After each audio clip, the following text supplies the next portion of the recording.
48편 우리 같이 교독하시는데 어떻게 좀 48편이 뭘 얘기를 하시는 것 같습니까? 이게 읽긴 읽었는데 이제 자세히 좀 잘 안 읽으면 지금 뭘 말씀을 하시려고 우리에게 이 말씀을 주시나 그렇게 이제 생각이 되어질 수가 있습니다. 48편 1절에 보면 48편 전체를 이렇게 한번 보면 주께서는 위대하시니 너희는 우리 하나님의 도시, 하나님의 도시가 이렇게 나와요. 근데 하나님의 도시가 한 번만 나오는 게 아니라 2절에도 보면 시온산을 아름답게 위치하여 온 땅의 기쁨이다 나니 곧 북쪽의 연면들에 있는 위대한 왕의 도시다. 그리고 8절에도 보면 우리가 들은 바와 같이 그렇게 우리가 군대들의 주의 도시 곧 우리 하나님의 도시 안에서 보았나니 하나님의 도시 위대한 왕의 도시가 이렇게 나옵니다. 그리고 12절에도 보면 시온을 거닐면서 그녀의 주위를 다녀보고 이 그녀가 누구냐면 도시거든요. 이게 우리는 뭐 이렇게 우리나라 언어는 성이 없기 때문에 뭐 도시를 뭐 그녀로 받고 그렇지는 않습니다. 그런데 이쪽 영어권도 그렇고 다른 언어들이 많이 이 도시를 이 여성 명사로 받습니다. 그래서 그녀라고 이제 번역을 하게 된 겁니다. 그래서 12절의 내용이 뭐냐? 시온을 거닐면서 그 하나님의 도시 주위를 다녀보라는 거예요. 다녀보고 또 그녀의 그 도시에 망대들이 있을 거 아니에요? 그 망대들도 한번 세어보라는 겁니다.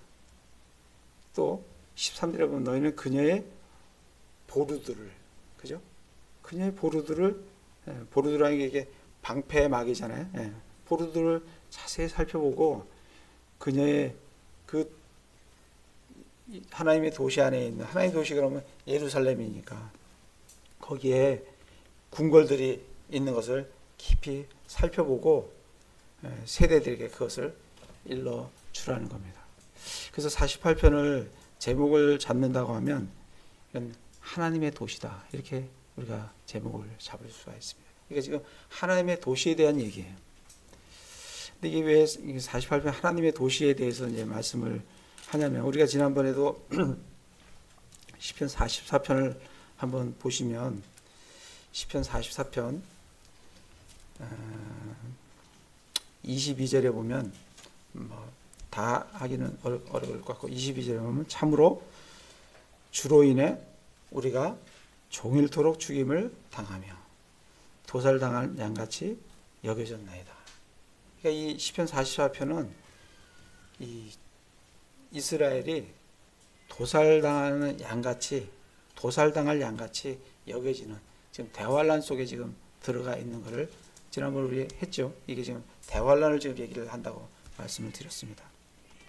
그러면서 이제 23절에 보면 오 주여 깨소서 어째 주무시나이까 일어나시고 우리를 영원히 버리지 마소서 하면서 지금 대환란에서 지금 신음하고 있는 이스라엘을 나타내는 게 시편 44편입니다. 그리고 시편 45편에 가면 지난번에 말씀드렸다시피 이 땅에는 대환란이 있지만 저 하늘 위에서는 왕의 결혼식이 있다 그랬어요. 신랑이신 우리 주 예수 그리스도와 신부되는 교회가 결혼식을 거행하게 되는데 그게 그래서 1절부터 8절까지 왕에 대한 얘기고 우리 주 예수 그리스도 왕에 대한 얘기고 그래서 거기 6절에 보면 오 하나님이여 주의 왕자는 영원무궁하오며 주의 왕국의 홀은 의로운 홀이니이다. 이게 이제 히브리서 1장 8절에 가면 아들에 관하여는 하나님이여 하나님께서 아들에 관해서 말할 때 하나님이여 이렇게 얘기를 한다라고 이게 지금 그 왕이신 우리 주 예수 그리스도에 대한 얘기라고 지금 말씀이라고 우리에게 알려주고 계시잖아요. 그래서 1절부터 8절까지는 왕이 되시는 우리 주 예수 그리스도에 대해서 또 9절부터 16절까지는 왕비인 교회에 대해서 당연히 우리 주 예수 그리스도의 왕의 이 신부는 교회입니다. 예, 교회에 대해서 지금 말씀을 해주고 계십니다. 그렇게 이제 7년 대환란 기간 중에 저 하늘에서는 왕의 결혼식이 있다 그랬습니다. 그래서 지금 다시 이제 시편 46편으로 가면 시편 46편에 보면 9절에 보면 그분께서 땅 끝까지 전쟁들을 그치게 하시나니 곧 활을 꺾고 창을 동강내며 병거를 불태우시는도다. 그러니까 지금 전쟁이 끝났다는 거예요. 대환란이 끝났다는 것을 지금 46편은, 아까 44편은 대환란 중에 있는 거고 이 46편은 대환란의 마지막.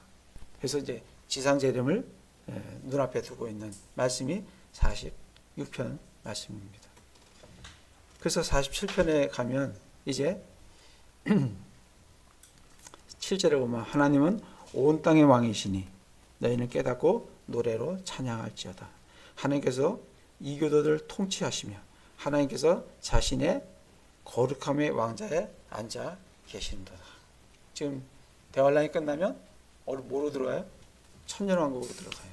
천년왕국에는 누가 왕자로 앉으시냐면 우리 주 예수 그리스도께서 예루살렘에 왕자를 두시고 거기에 앉아 계시는 왕으로 등극하시는 게 지금 47편 7절 8절 말씀입니다. 그래서 이거는 지금 47편은 왕의 등극이에요. 그래서 이제 왕으로 등극을 해서 의의 통치를 하신다는 겁니다. 그런 이제 맥락에서 48편으로 이제 넘어가면 48편은 지금 하나님의 도시라고 말씀을 드렸습니다. 그죠? 그러니까 지금 대환란이 끝나고 그리고 왕으로 등극을 했습니다. 그죠?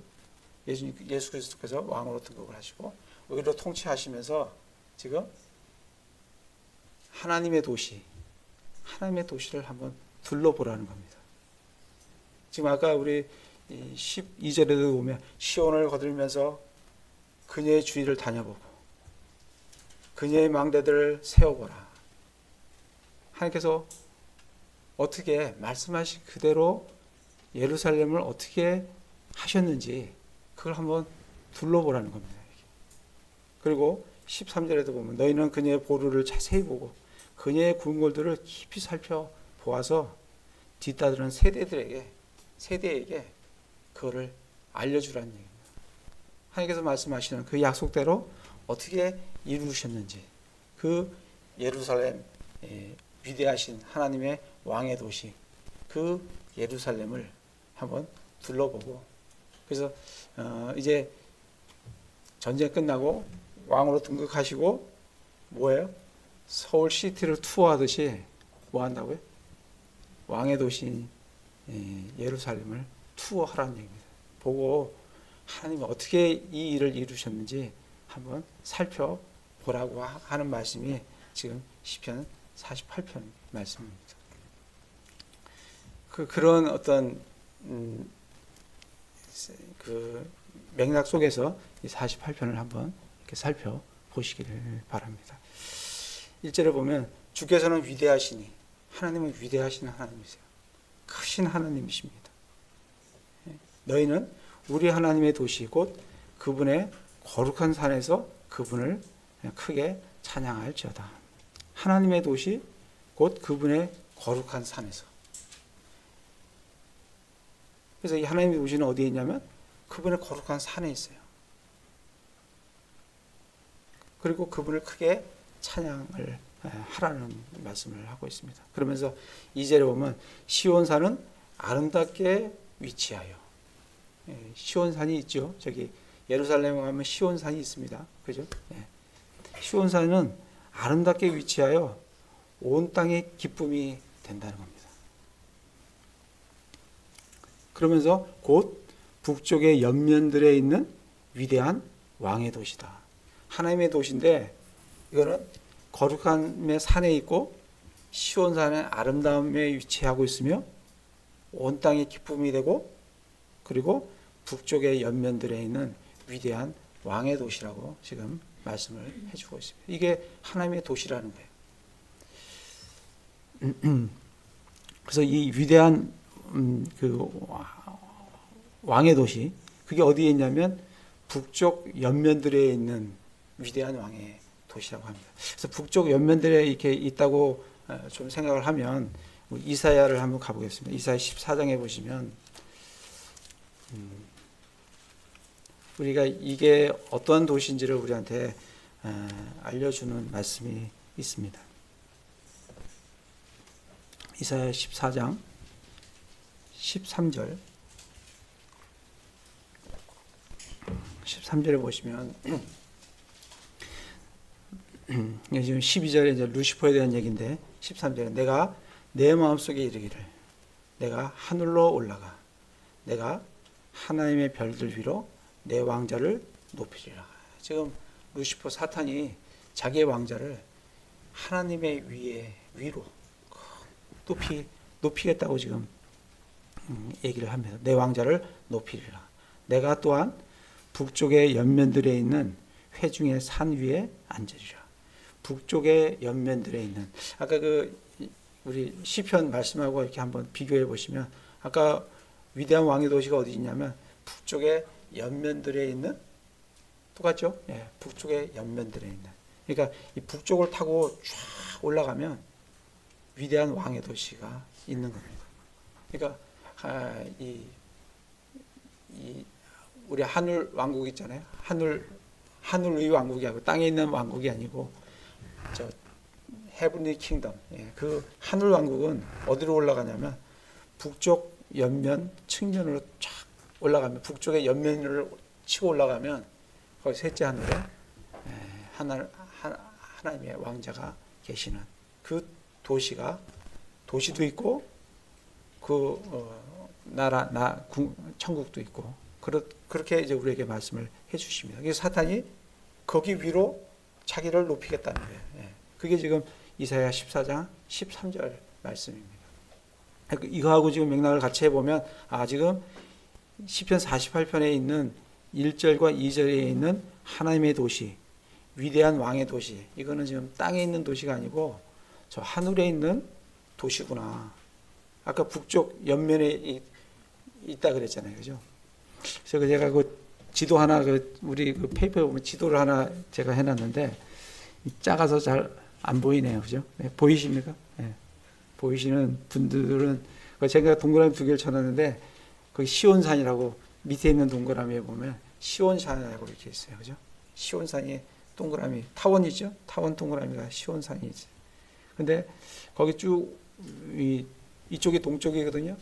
동북쪽 이게 북동쪽으로 이렇게 올라가면 뭐가 있어요? 통곡의 벽이 있잖아요, 그죠? 통곡의 벽에 뭐가 있는 거예요? 성전이 있는 게 통곡의 벽이에요, 그죠? 그러니까 이 통곡의 벽은 지금 이 시온산에 어디에 있다고요? 북동쪽에 있다고, 그죠? 예. 그러니까 2절에 보면 시온산은 아름답게 위치하며, 그죠? 그 북쪽의 옆면에 위대한 왕의 도시가 있다고 하니까 이 땅에 있는 왕의 도시하고, 그러니까 땅에 있는 예루살렘도 위대한 왕의 도시라고 불립니다. 예. 불리는데 그 땅에 있는 왕의 도시는 아닌 걸로 생각이 들어요, 그죠? 땅의 왕의 도시는 북동쪽에 이렇게 있잖아요, 그죠? 예. 그죠? 시온산의 북동쪽에 있는데 북쪽이 아니라고, 그죠? 북동쪽에 이렇게 있으니까 이거는 하늘에 있는 위대한 왕의 도시다. 이렇게 이제 보는 겁니다. 근데 또 어떤 분들은 2절에 보면 시온산은 아름답게 위치하며 온 땅의 기쁨이 되나니, 시온산이 온 땅의 기쁨이 된다고 하니까 이거는 땅의 예루살렘을 얘기를 하는 거다. 그렇게 말씀하시는 분들도 있어요. 근데 뭐 어떤 게 정말 확실하게 맞느냐, 뭐 그건 잘 단정하기가 쉽지 않지만 여기 보면 북쪽의 옆면에 있는 위대한 왕의 도시를 보면 이거는 하늘에 있는 왕의 도시로, 하나님의 도시로 보는 게 더 합당하리라 생각이 듭니다. 하늘에는 그런 왕의 도시가 있습니다. 히브리서 12장을 가보겠습니다. 하늘에 예루살렘도 있고, 하늘에, 그러니까 땅에는 예루살렘이 있고 하늘에는 뭐 있어요? 새 예루살렘이 있습니다. 그죠? 예, 히브리서 하늘에도 시온산도 있어요. 예. 히브리서 12장 22절에 보시면 그러나 너희는 시온산과 살아계신 하나님의 도시 곧 하늘에 있는 예루살렘과 예. 여기서 잘 보시면 시온산이 있고요. 살아계신 하나님의 도시가 있는데 그게 어디 있는 거라고요? 하늘에 있는 예루살렘이라. 이게 새 예루살렘이에요. 땅에 있는 예루살렘이 아닙니다. 이거는 하늘에 있는 예루살렘. 그러면 시온산은 어디에 있는 거예요? 이것도 하늘에 있는 거죠. 지금 하늘 얘기를 하고 있는 거지 땅에 얘기하고 있는 거 아닙니다. 그죠? 네. 땅에 있는 얘기를 하는 거 아니에요. 시온산인데 이게 시온산과 살아계신 하나님의 도시가 있는데 하늘에 있는 새 예루살렘을 지금 얘기를 해주고 있습니다. 그러니까 저 하늘에 하나님의 도시 새 예루살렘이 있다는 겁니다. 예. 계시록을 가보겠습니다. 계시록 3장.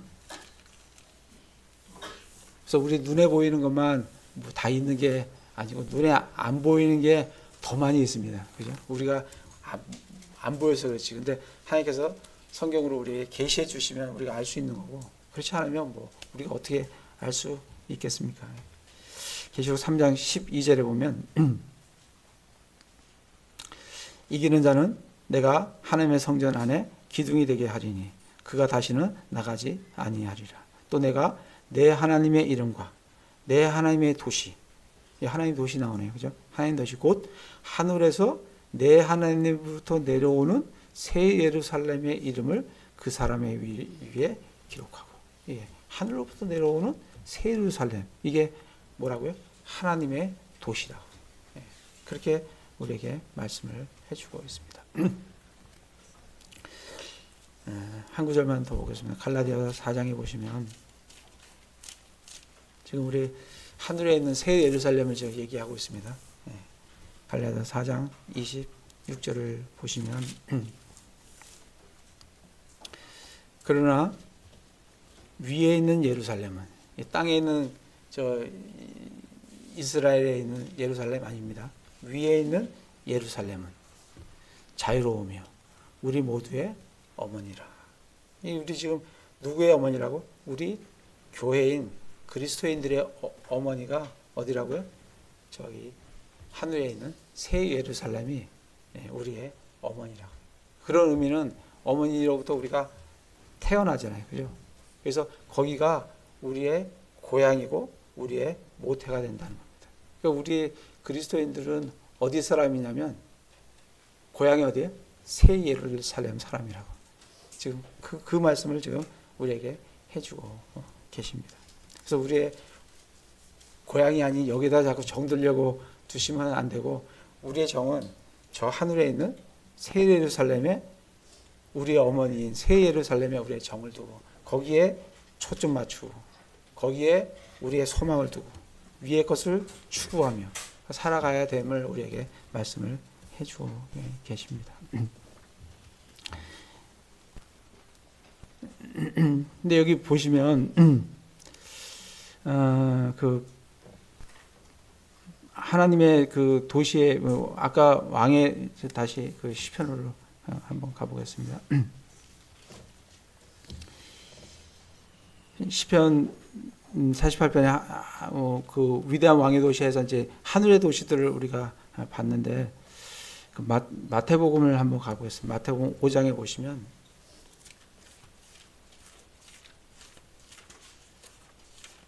땅에 있는 예루살렘을 좀 보겠습니다. 마태복음 5장 35절입니다. 35절에 보시면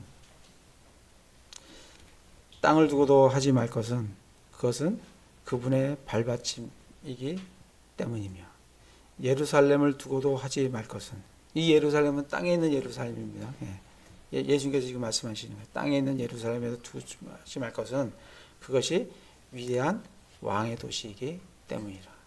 그러니까 땅에 있는 예루살렘도 예수님이 위대한 왕의 도시라고 얘기를 했고, 그죠? 아까 시편 48편에도 북쪽 옆면에 있는 위대한 왕의 도시라고 말씀을 하셨잖아요. 그래서 어떤 분은 땅에 있는 이 마태복음 5장 35절을 들어서 땅에 예루살렘을 위대한 왕의 도시라 하지 않았느냐. 그래서 지금 여기 말하는 이거는 땅의 도시다. 이렇게 땅의 예루살렘, 이스라엘에 있는 그 도시다. 이렇게 말씀하시는 분도 있고, 아까 북쪽 옆면에 있는 그 말씀에 따라서 이사야와 비교해서 이거는 하늘에 있는 위대한 왕의 도시다. 이렇게 말씀하시는 분도 있는데, 그래서 우리는 위에 있는 왕의 도시로 이렇게 이해를 하는 게 더 합당하리라 생각합니다. 왜냐하면 북쪽 옆면에 있는 게 분명히 나와 있기 때문에. 그럼 왜 하나님께서 갑자기 이 위대한 왕의 도시를 이렇게 보여주시는가? 하늘에 있는 걸. 하늘에 있는 걸 보여주시고, 그러면서 지금 이제 3절부터는 땅에 있는 걸 지금 다시 보여주기 시작하십니다. 4절부터네요. 3절에 보시면 하나님은 그녀가 이제 위대한 왕의 도시라 그랬죠. 그렇게 그녀를 그렇게 받는 겁니다. 하나님은 그녀의 궁궐들에서 피난처로 알려지셨도다. 그래서 아까 1, 2절에 있는 이 위대한 왕의 도시를 하늘에 있는 왕의 도시로 보게 되면, 새 예루살렘 보게 되면 하나님은 그녀의 그 새 예루살렘의 궁궐에서 피난처로 알려지셨도다. 그러니까 하나님이 피난처신데, 누구의 피난처? 우리 그리스도인들이 어디로? 하늘로 올려지면 이 땅은 대환란이 진행되지만 우리의 피난처는 저 하늘에서 하나님이 우리의 피난처가 되신다고. 그녀의 궁궐들에서. 그래서 여기 이제 그녀의 궁궐들, 그러니까 이게 이제 그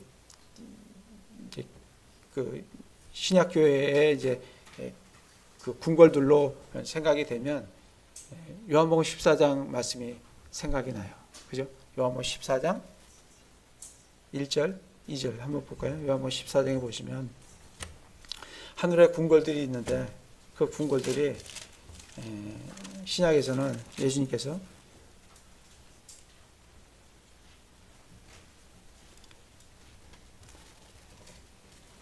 너희는 마음에 14장 1절부터인데, 너희는 마음에 근심하지 말라. 하나님을 믿고 또 나를 믿으라. 내 아버지 집에 거할 곳이 많도다. 그렇지 않으면 내가 너희에게 말해 주었으리라. 내가 너희를 위해 처소를 예비하러 가노니, 가서 너희를 위해 처소를 예비하면 내가 다시 와서 너희를 내게로 받아들여 내가 있는 곳에 너희도 있게 하리라. 예수님이 하늘에 궁궐에 계시죠. 그 궁궐에 누구도 함께 있다고요? 신부도 함께 거기에 거하게 되는 겁니다. 그래서 지금 14장에서는 너희를 위해 처소를 예비하러 가신다고 하신 그 처소가 이 신약교회에서 이 시편 48편에서 말하는 궁궐인 것을 볼 수가 있습니다. 또 우리 시편 45편에 가시면, 지난번에 우리 했어요. 왕의 결혼식이, 혼인식이 있었잖아요. 왕의 혼인식이 있었는데, 거기에 보면 14절에 보면 그녀가 수놓은 옷을 입고 왕께로 인도되며, 그죠? 왕께로 인도되며 그녀의 뒤를 따르는 그녀의 동료 처녀들이 왕께로 인도되리니 그들이 기쁨과 즐거움과 더불어 인도되고 왕의 궁궐에 들어가리로다.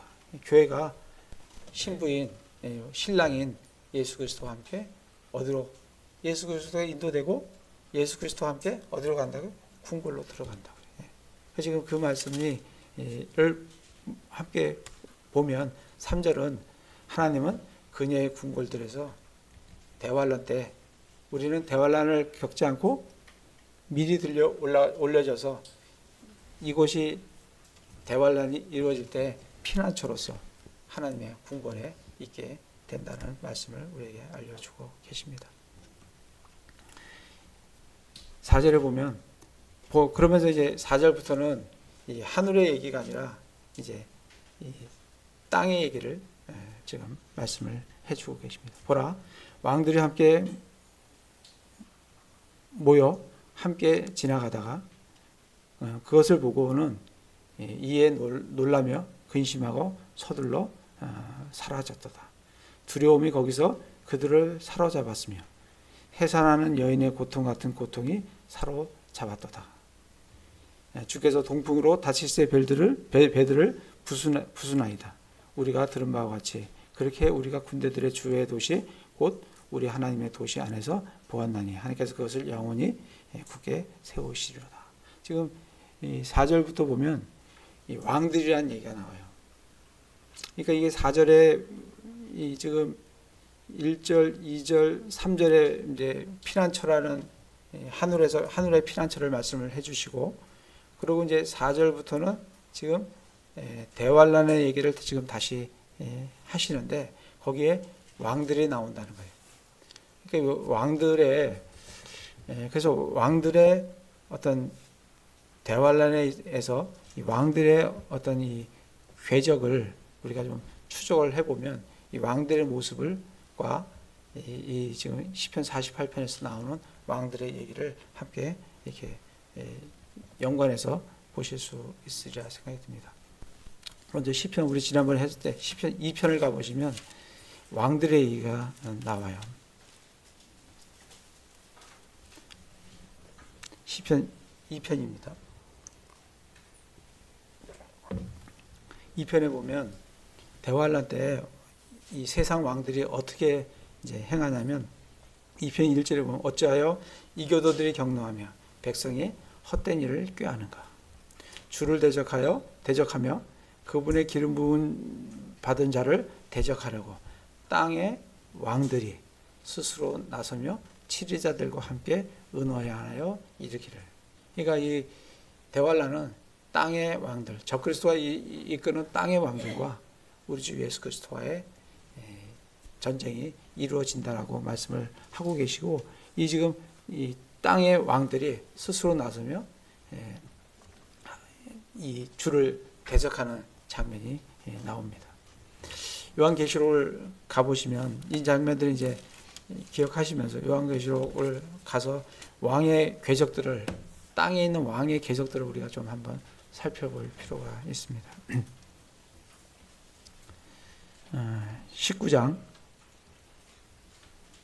19절입니다.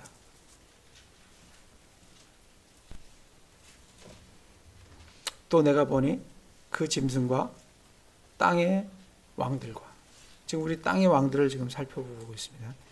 짐승과 땅의 왕들, 그들의 군대들이 함께 모여 말 타신 분과 그분의 군대들, 말 타신 분은 우리 주 예수 그리스도예요. 그분의 군대들, 아까 짐승은 적그리스도죠. 군대들이 대적하여 전쟁이 붙습니다. 대환란의 전쟁이 붙어요. 거기서 지금 땅의 왕들이 나오는 걸 볼 수가 있습니다. 16장을 가보겠습니다. 이 땅의 왕들의 16장에 보시면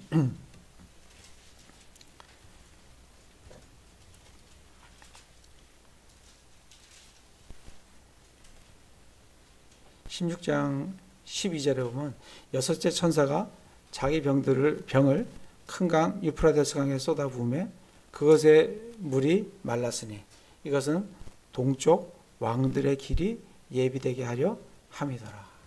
전쟁이 일어나는데 그들이 어디로부터 오냐면 동쪽으로부터, 그죠? 유프라데스 강을 건너서 어디로 들어와요? 예루살렘으로 진격을 하게 된다고요. 그래서 왕의 길이 예비가 되어지는 겁니다. 이 왕들이 들어와서 아까 전쟁을 일으키고, 계시록 6장을 가보겠습니다. 6장 15절에 보시면 계속 지금 땅의 왕들의 얘기를 지금 같이 나누고 있습니다. 6장 15절에 보면 땅의 왕들과 위대한 자들과 부자들과 총대장들과 용사들과 모든 남자 노예와 모든 자유로운 남자가 동굴들과 산들의 바위들 속에 숨고 산들과 바위들에게 이르되 우리 위에 떨어져 왕자에 앉으신 분의 얼굴과 어린 양의 진도에서 우리를 숨기라. 그렇게 지금 이 땅의 왕들이 멸망을 하는 걸 볼 수가 있습니다. 그걸 기억하면서 한번 이 시편 48편을 한번 읽어 보시기 바랍니다. 다시 시편 48편을 와서 아까 왕들이 모였다고 했잖아요. 대적하려고 모였어요. 그들이 지나가요. 어디로 진격을 하죠? 예, 유프라테스 강을 건너서 지금 예루살렘으로 지나갑니다. 그리고 와서 누구를 만나게 돼요? 예, 예루살렘에서 예수 그리스도와 말 타신 분과 그분의 군대들을 만나서 보고 놀라며 근심하여 서둘러 사라졌도다. 그리고 두려움이 거기서 그들을 사로잡았으며 해산한 여인의 고통을 느끼듯이 아까 어린 양의 왕자에서 우리를 숨기라고 하는 그런 고통 가운데 느껴지는 걸 보면 왕의 궤적과 지금 이 4절, 5절, 6절을 이렇게 비교해 보면 그러한 궤적으로 지금 되겠구나라는 것을 우리가 이해를 하실 수가 있으리라 생각이 듭니다. 그런 어떤 요한계시록과 비교를 해보면 지금 이 4절부터 4절, 5절, 6절은 지금 그런 어떤 말씀을 해주시는 거고 7절에 보면 주께서 동풍으로 다시스의 배들을 부수시나니 우리 지난번에 우리 이사야에서 두로 얘기를 좀 했죠. 예. 두로 얘기를 하면서 다시스의 배들이 지금 이 두로가 멸망을 하면서 다시스의 배들이 글로 들어오지 못하는 내용들을 우리가 두로의 멸망을 하면서 나눴어요. 그죠? 예. 이 다시스가 나오는 거는 다시스의 배들이 나오는 거는 무역하고 관계가 있어요. 그때도 다시 한번 가볼까요? 이사야를 한번 가보겠습니다. 지난번 했던 걸 우리 다시 기억을 좀 더듬어서 이사야 몇 장이죠? 예, 23장이네요.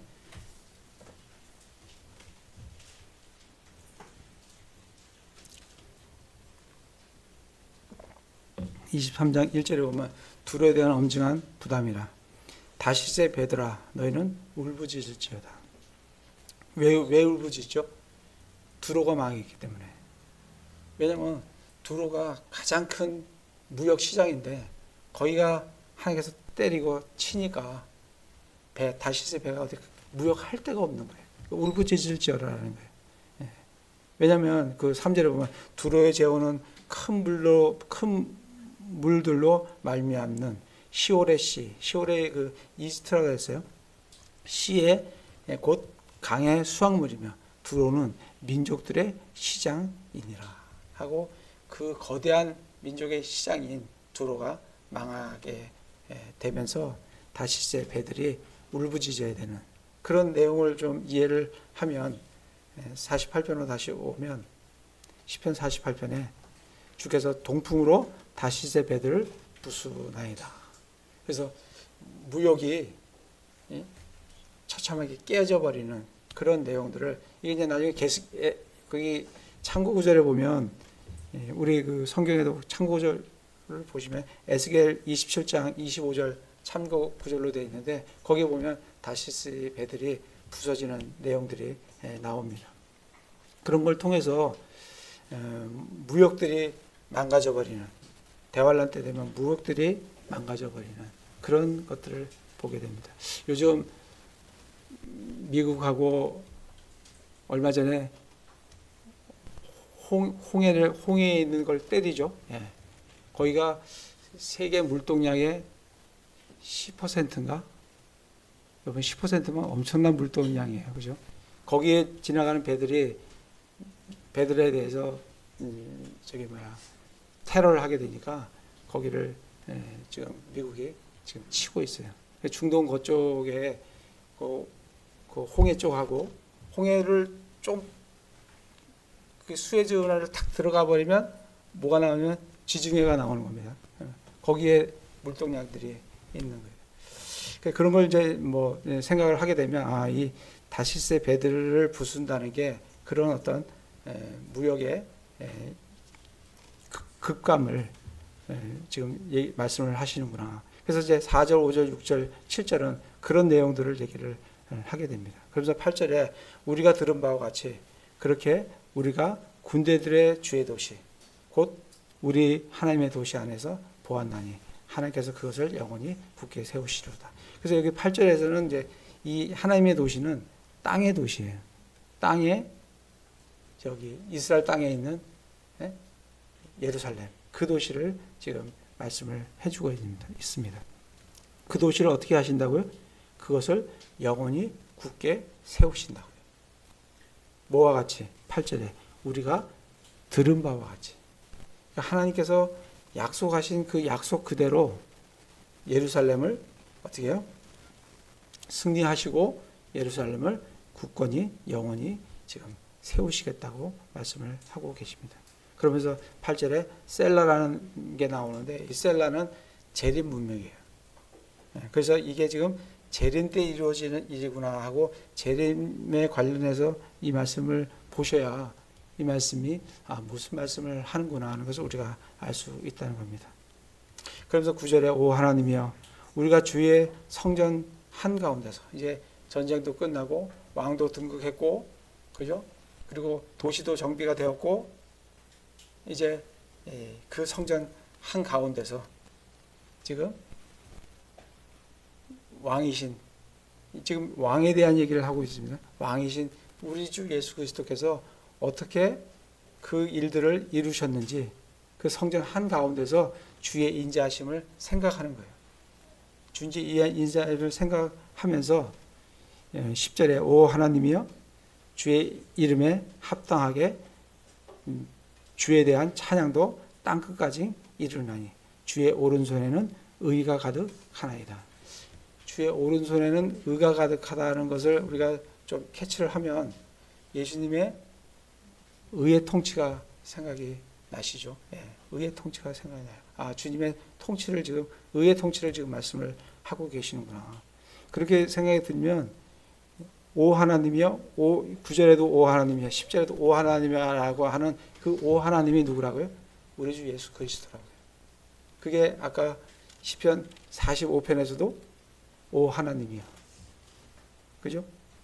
45편 6절에 오 하나님이여 주의 왕자는 영원무궁하오며 주의 왕국의 홀은 의로운 홀입니다 라고 말씀하신 그 45편에서 말씀하신 오 하나님이여 그 하나님이 48편에 9절에 오 하나님이여 10절에 오 하나님이여 그 하나님이 우리 주 예수 그리스도라고 지금 44편부터 연결해서 우리에게 말씀을 해주고 계십니다. 11절에 주의 판단에 공의로 인해 시온산은 기뻐하고 이제 승리하고 다 정비되고 해서 뭐 한다고요? 그 판단들의 공의라는 게 영어로는 저지먼트예요. 이게 심판이에요. 그러니까 그 심판을 다 끝내고 이룬 것을 보고 어떻게 한다고? 시온산은 이 땅에 있는 시온산이에요. 기뻐하고 유다의 딸들은 즐거워할지어다.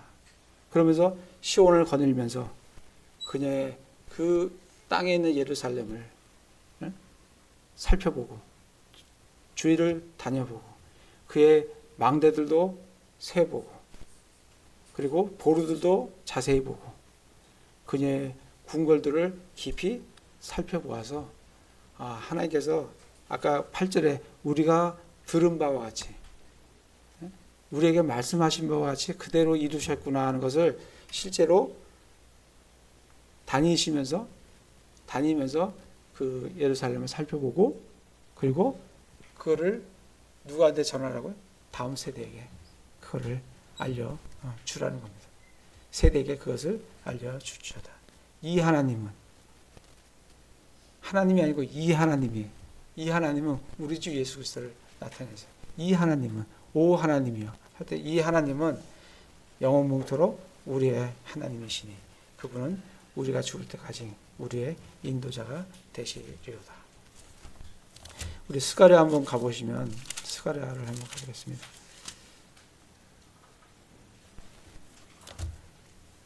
스가랴 12장에 보시면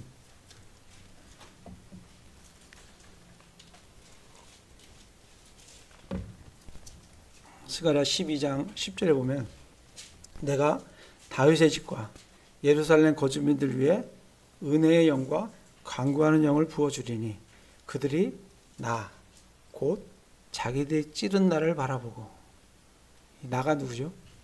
자기들이 찌른 나가 누구죠? 예수 그리스도예요.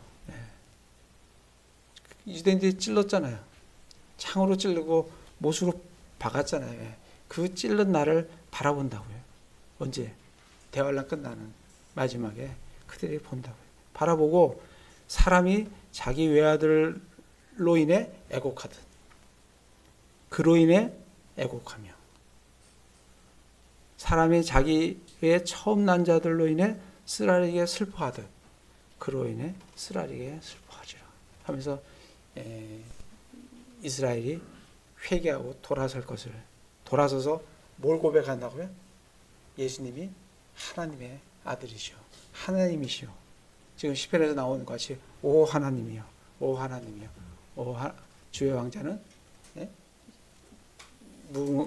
45편에 오 하나님의 주의 왕자는 영원 무궁하오며 주의 왕국은 의로운 홀이니다 하고 고백하듯이 48편에서도 동일하게 오 하나님이여 오 하나님이여 이 하나님은 영원토록 우리 하나님이시다 라고 그들이 고백을 한다고 말씀을 해주고 계십니다.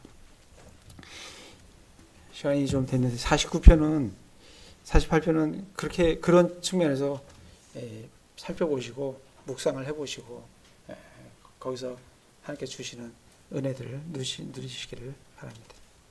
49편은 오 너희 백성들아 이것을 들으라.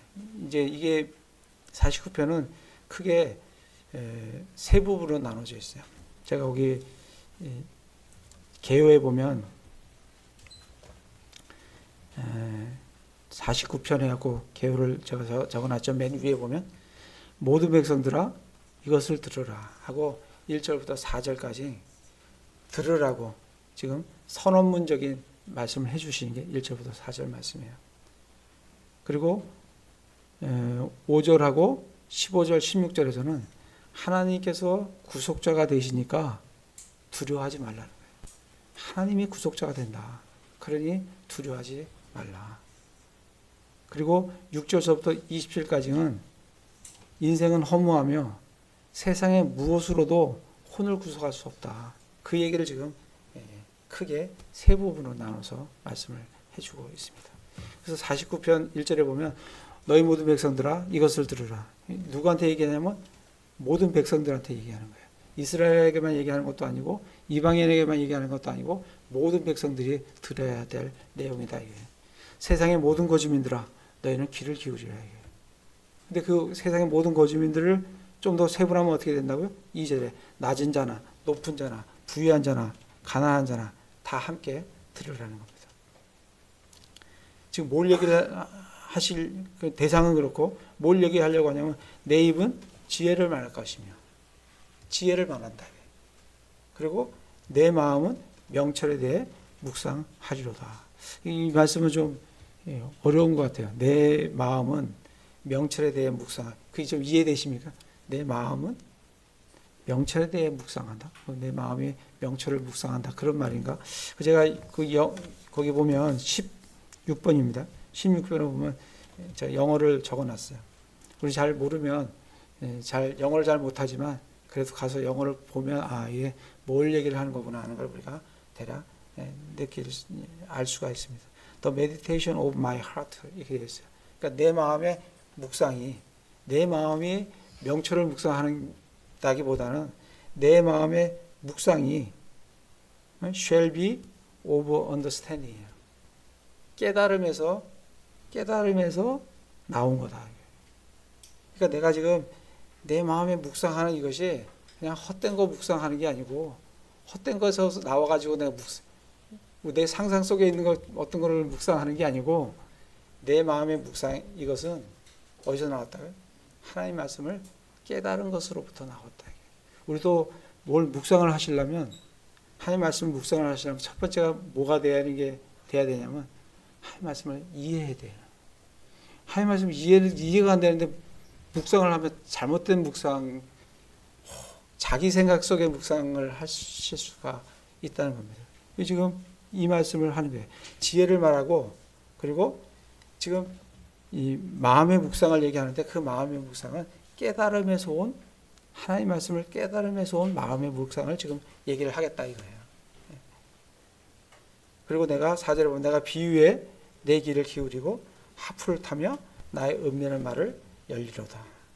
비유에 하나님께서 비유로 말씀을 하시잖아요. 그 비유에 내가 귀를 기울이고 이 하프를 타며 나의 은밀한 말을 열린다는 것은 이 음악으로, 악기로, 우리 여러분 찬송가만 잘 여러분 부르고 익혀도 교리가 탄탄합니다.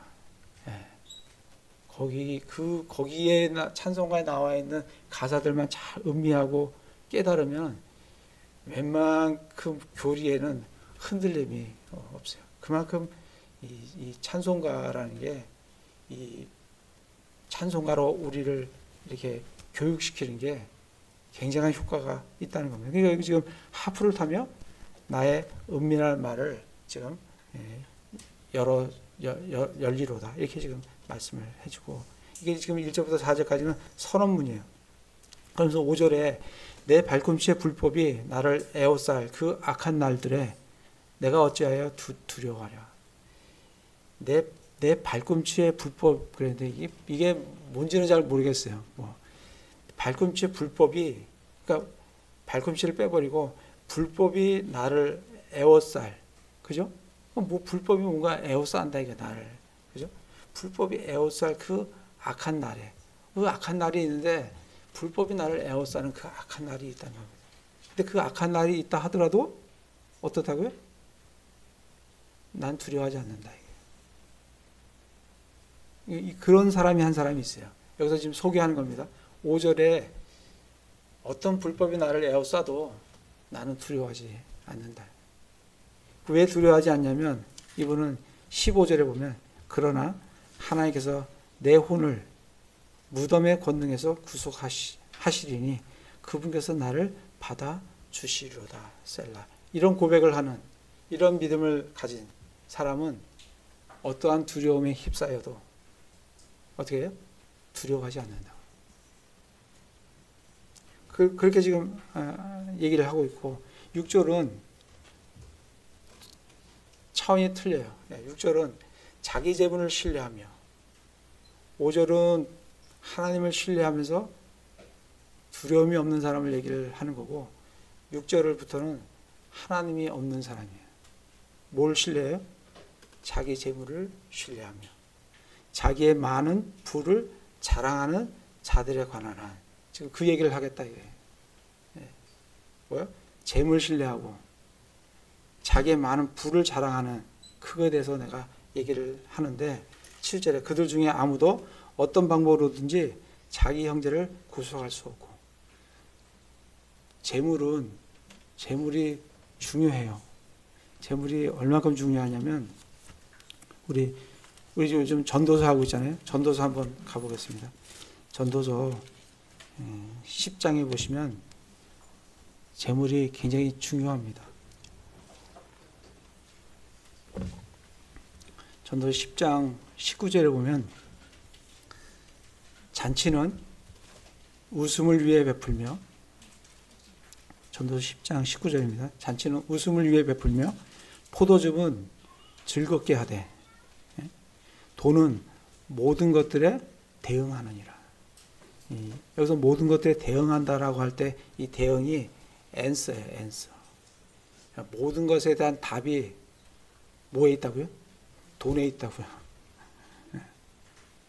성경이 그렇게 얘기를 하고 있습니다. 그러니까 재물이 중요하다고요.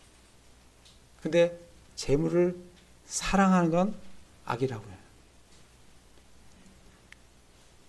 재물이 중요한데 재물을 사랑하면 그건 죄의 뿌리가 된다고. 그건 디모데전서에 지금 말씀을 하고 있어요. 그렇다고 죄의 뿌리가 되니까 돈을 무시하라는 게 얘기가 아니에요. 돈은 중요해요. 근데 돈이 할 수 없는 게 뭐가 있냐면 지금 49편 7절이에요. 그들 중에 아까 지금 49편 7절, 그들 중에 아무도 어떤 방법으로든지 자기 형제를 구속할 수 없다고. 아무리 재물이 많아도, 아무리 부가 많다고 해도 그거로 자기 형제를 구속할 수 없다고요. 그를 위해 하나님께 대속물을 바칠 수 없나니, 돈으로는 하나님 앞에 대속물을 바칠 수가 없다는 거예요. 대속물은 오직 죄가 없으신 하나님의 아들 그리스도만이, 구약에서는 동물들에게 예표를 주었고 그거는 예표잖아요, 그죠? 그러니까 그거는 죄를 완전히 제거할 수 없다고요. 용서는 돼도 제거할 수 없다고. 근데 유일한 앞으로 그 이후에 전혀 대속물이 없는 마지막 대속물이 우리 주 예수 그리스도의 대속물인데, 돈으로는 하나님께 대속물을 바칠 수 없나니. 대속물이라는 게 그거예요. 누가 포로로 잡혀가면 대속물을 딱 주고 포로를 땡겨오는 거예요. 살려내는 거예요. 그게 대속물인데 돈으로는 그렇게 할 수 없다는 거예요. 9절에 보면 그러므로 그가 끊임없이 영원토록 살게 하며 썩음을 보지 아니하게 할 자가 아무도 없다. 부로서는 9절 같은 것도 할 수 없다. 그가 끊임없이 영원토록 살게 하며, 사람을 영원토록 살게 한다든지 썩음을 보지 아니하게, 죽지 않게 아니할 자가 재물을 갖거나 많은 부를 갖고 있다고 해서 그렇게 할 수 있는 게 아니다는 거예요. 왜냐하면 8절에 이는 그들의 혼을 구속하는 일이 귀중하며, 돈이 중요하지만 돈으로서는 혼을 구속할 수가 없어요. 혼을 구속할 수 있는 것은 대속물을 주어야 구속할 수 있기 때문에 혼을 구속하는 일이 중요하다는 거예요. 그래서 지금 우리 마태복음 16장 26절에 보면 세상을 놓고도 자기를 혼을 잊어버리면 무엇이 유익하겠냐고 말씀을 하시잖아요. 그러니까 세상보다도 한 혼의 구속이 더 중요하다고, 귀중하다고, 가치 있다고 지금 말씀을 해주시는 거예요. 그래서 이는 그들의 혼을 구속하는 일이 귀중하며, 그건 대속물만으로 대속할 수 있는 그것으로만 될 수 있기 때문에, 또 영원토록 멈춰 있기 때문이라. 이게 무슨 말인지 사실 잘 모르겠어요. 영원토록 멈추어 있기 때문이다. 어떤 번역에 보면 영원토록 그치기 때문이다. 뭐 이렇게 번역도 되는데, 어떤 분은 이렇게 이해를 합니다. 그들의 혼을 구속하는 일이 귀중한데 이 혼을 구속하는 그 일이 어느 순간 되면 영원히 멈춘다는 거예요. 어느 순간 되면 우리 혼 구속하는 거, 지금 우리가 혼을 구속할 수 있죠. 근데 어떻게 되면 이제 공중재림하면 우리가 혼을 구속하면 우린 다 들려 올라가게 됩니다. 그죠? 그리고 이 땅에 대환란이 진행되고 대환란이 끝나면 더 이상 혼에 구속하는 일은 없다는 거예요. 뭐 그렇게 말씀을 하시는 분들이 있습니다. 그래서 영원토록 어느 순간에 되면 딱 멈추기 때문에 이건 대단히 귀중한, 혼을 구속하는 일이 가장 귀중한 일이라는 겁니다. 10절에 이는 지혜로운 자들이 죽고, 지금 계속 그 얘기를 하고 있는 겁니다. 이 불을 신뢰하는 자들에 대한 얘기예요. 이는 지혜로운 자들이 죽고 마찬가지로 어리석은 자와 짐승 같은 자도 멸망하여 자기 재물을 남들에게 남기는 것을 그가 보기 때문이라. 이게 지금 전도에서 우리 최근에 했던 말씀이에요. 참 솔로몬이 헛된데, 뭐가 헛되냐면 어리석은 자도, 지혜에 있어서 뭔가 좀 나을 것 같은데 어리석거나 지혜로운 자나 다 어디서 만난다고요? 죽음에서 만난다. 너도 죽고 나도 죽고 다 죽는다.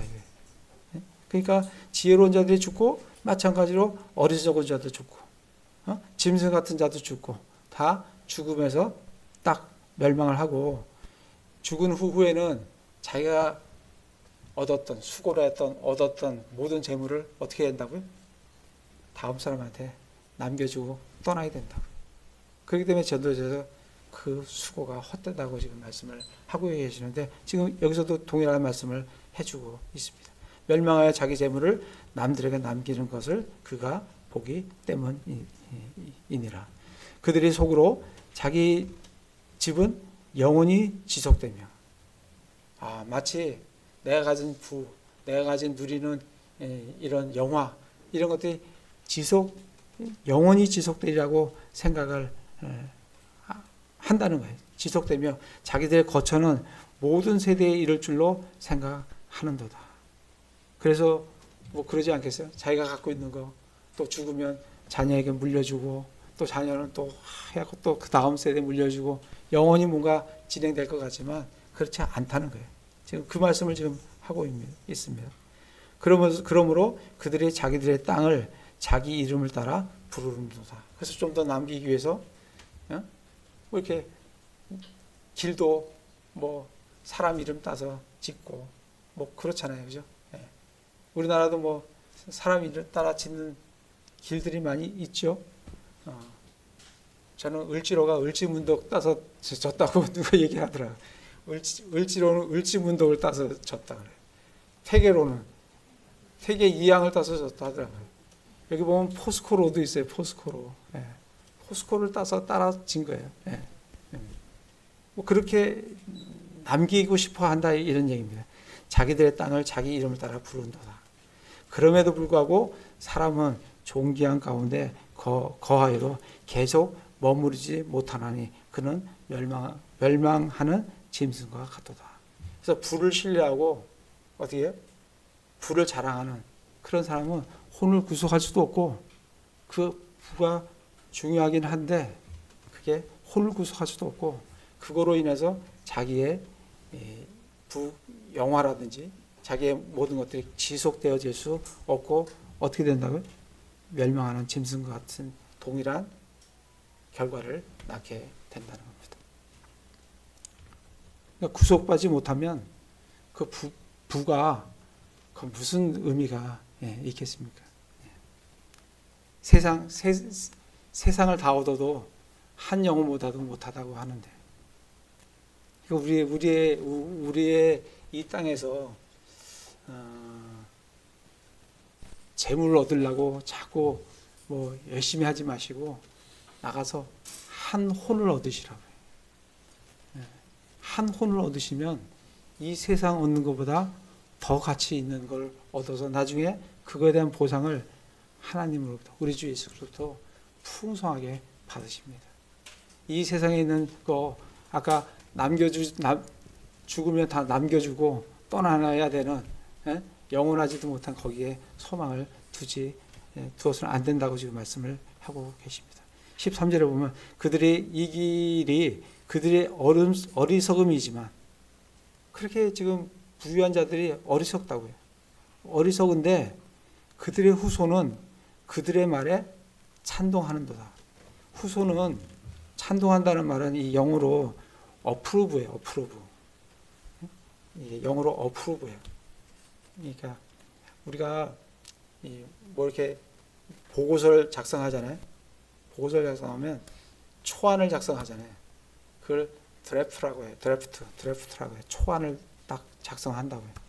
그러면 그걸 쫙 검토해가지고 나중에 무슨 도장이 찍히냐면 어프로브가 딱 찍힌다고요. 승인 도장이 찍힌다. 그러면 그거는 이제 완성된 거예요. 지금 이 부유한 사람들이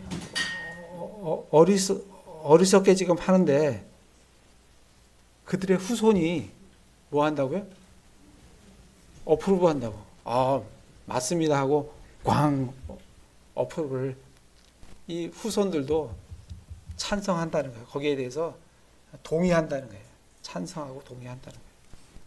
어리석은데 지금 그 말씀을 하고 있습니다. 14절에 그들이 양같이 무덤에 놓였으므로 죽는다는 거죠. 사망이 그들을 먹을 거라는 겁니다.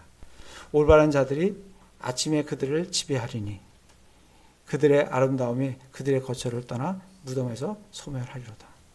올바른 자들이 아침에 그들을 지배하리니 저는 이 말씀 뭘 말씀하시는지 잘 모르겠어요. 좀 아시는 분 있으면 좀 우리 단체 카톡방에 좀 올려주시면 좋을 것 같아요. 그건 잘 모르겠고 그 뒷구절을 보면 그들의 아름다움이 그들의 거처를 떠나 무덤에서 소멸되리라. 이 말씀은 뭐 죽는다는 거 아니겠어요? 아무리 아름다움이 있으면 뭐 하겠어요?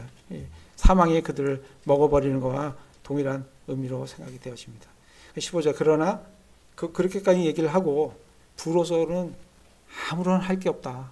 혼 구속할 것도 없고 의미가 없다라고 지금 얘기를 하고 하시면서 이 사람이 왜 두려워하지 않고 뭘 신뢰를 하냐면 그러나 나는 하나님께서 나는 없지만 그러나 하나님께서는 내 혼을 무덤에 건너에서 구속하리니 그분께서 나를 받아 주시려다. 이러한 믿음이 있기 때문에 그는 어떠한 상황 가운데서 어떤 이 불법 가운데서 두려워하지 않고 하나님을 신뢰한다라고 말씀을 해주고 있습니다. 16절에 어떤 사람이 부하게 되고 그의 집의 영광이 늘어날 때에는 너는 두려워하지 말라. 어떤 사람이 부유하게 되고 그 집의 영광이 늘어나면 두려움이 됩니까? 부러움이 되는 거 아니에요? 부럽지 않아요? 다른 사람이 부유하게 되고 집의 영광이 막 늘어나면 부러워야 될 것 같은데 부러움에 넘어서 두려워지면 그런 어떤 영광을 가진 사람이 자기를 역으로 지배하게 되면 두려움이 되죠. 그런 의미에서의 두려움입니다. 그 두려워하지 말라. 이는 그가 죽을 때 아무것도 가지고 가지 못하며 그의 영광이 그를 따라 내려가지 못할 것이기 때문이라. 이 말씀 우리가 아무것도 가져가지 못한다는 겁니다. 그가 비록 살면서 자기 혼을 축복하였을지라도 많은 부를 가진 사람이 자기 혼을 축복합니다. 나는 이 정도면 충분히 누리며 살았다. 여러 가지로 자기에 대한 위로의 말들을 또 내가 너 자신에게 잘 행하여 사람들도 칭찬도 해줘요. 그렇게 한다 할지라도 그가 자기 조상들 세대에게로 가리니 그들이 결코 빛을 보지 못하리로다. 존귀함 가운데 거하면서도 깨닫지 못하는 자는 멸망하는 짐승과 같도다. 아무리 많은 부를 가지고 있고 자기 스스로가 자기 혼을 축복하고 그리고 다른 사람이 자기에게 많은 칭찬을 한다 할지라도 결국 그는 죽고 깨닫지 못하면 어떻게 한다고요? 짐승같이 멸망하는 그런 짐승같이 돼버린다라고 지금 말씀을 해주고 계시는데 이 49편에서 말씀을 해주신 것은 잘 들으라는 거예요. 듣는데 이 돈이 아무런 역할을 할 수 없다는 거예요. 혼의 구속에 있어서는 아무런 역할이 없다는 거예요. 그건 가치가 없다는 거예요. 거기에 마음을 두지 말고 뭐에 마음을 두라고요? 5절에 내 발품체 불법이 나를 에워싸할지라도 나를 구속하시는 하나님이 계시는 걸 기억하면서 거기에 신뢰를 두고 거기에 믿음을 두고 살아가라고 지금 말씀을 해주고 계십니다. 오늘 두 편을 하려니까 좀 약간 시간이 좀 많이 갔는데 여러 가지로 우리가 48편을 좀 보면서 아까 8절 말씀에 48편 8절 말씀에 우리가 들은 바와 같이 우리가 하나님 말씀을 성경 말씀을 쭉 우리가 읽지 않습니까? 거기서 하나님께서 우리에게 약속하신 그 약속대로 하나님께서 그대로 이루신 것을 우리가 나중에 어디에 땅에 있는 예루살렘에 가서 그 땅에 있는 예루살렘을 보면서 하나님께서 어떻게 그것을 이루셨는지 우리가 확인할 날이 있다는 겁니다. 그런 날이 있기 때문에 지금 하나님께 주신 우리에게 이 말씀들을 정말 감사함으로 이 말씀을 그냥 흘려 읽지 마시고 읽고 그걸 믿음으로 나의 것으로 그리고 내가 그 말씀에 순종함으로 이 땅에서도 하나님의 복을 누릴 뿐만 아니라 나중에 하나님 앞에서 동일한 상급을 받는 형제 자매님 되시기를 기도를 드립니다. 제가 기도하겠습니다. 우리에게 말씀하신 그대로 이루신 예루살렘을 거닐면서 망대와 보루와 궁궐을 깊이 살펴보며 하나님의 인자하심을 생각하고 주의 이름에 합당한 찬송을 드리며 기뻐할 것을 소망합니다. 우리에게 주신 혼을 구속하는 것이 귀중함을 깨닫고 우리에게 주신 사명에 더욱 헌신하는 저희들의 삶이 되게 도와주시옵소서. 오늘도 우리 재물의 일부를 거룩히 구별하여 하나님께 올려드립니다. 받아주시옵소서. 우리 주 예수 그리스도 이름으로 기도드립니다. 아멘.